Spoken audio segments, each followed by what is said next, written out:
Hello, I'm Julian Northbrook from doingenglish.com. I was just thinking about what to talk about in today's video, and I thought I'd tell you a story of sorts. How old were you when you left home? I was 16. I left home just after my 16th birthday, and I went to sleep on the sofa of the parents of one of my classmates. And I got a moped license, you know, those kind of 50cc bike scooter things that sounds like a sewing machine when you're driving it. And I went off to look for work in the nearby town. And what I found was a position as a bacon slicer in a factory. My job was to take big slabs of frozen bacon, cut plastic off of them, put them into a machine, press a button, and then watch them emerge from the other side sliced. And I would do that for 9 hours a day. I come from a very, very lower class, very poor background. Hardship was the norm. Never having money was just like, that was life.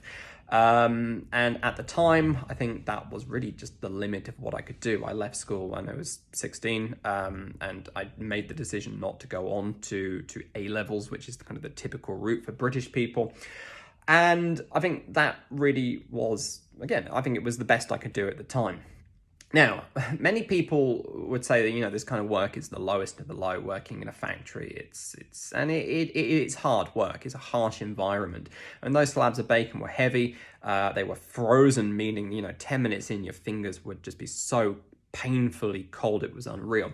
But the worst part of it, or really the best part of it in a sense, is the fact that it's, you know, it's menial work. There's no brain power involved, meaning, you know, time ticks by so slowly. It's so boring doing that kind of work. But honestly, I would say that those months really defined the rest of my life. And although I would never want to go back and do that again, I would never want to have not had that experience, if that makes sense. Because as hard as it was, it did give me time to think. It gave me time to reflect upon myself, on my life, what I wanted, what I was going to do, and really come up with a plan, a solution to not spending the rest of my life doing this kind of work. It provided me the motivation that I needed to actually, you know, kick myself up the arse and get on with my life. I think I'd been working there for about 7 or 8 months when I applied for a scholarship at a nearby art college.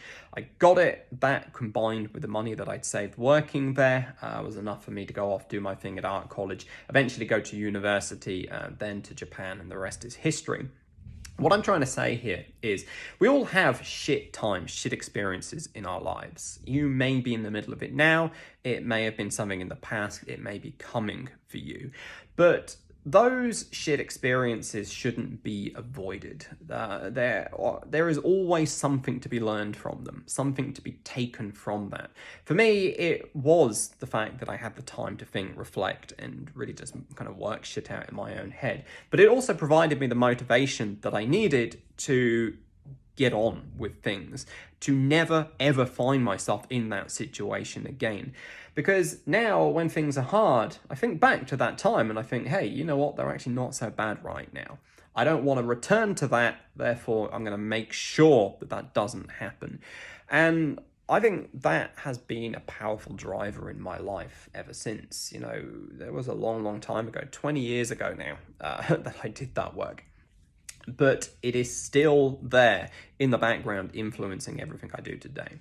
Now, if you are struggling because of your English and you are finding it difficult to do the things that you need to do in day-to-day life, your English is holding you back, it is making you frustrated, embarrassed, it is just really getting in the way of living your life efficiently without hassle, I can help you with that. Head over to doingenglish.com and sign up for my free daily emails every single day at around about 8 a.m. Island time, depending on what time I send it each day. You are going to get an email from yours truly, packed of all kinds of hints, tips, and ideas for mastering the English language fast. That's doingenglish.com. I'll see you on the other side, and I'll see you in the next video. Bye-bye.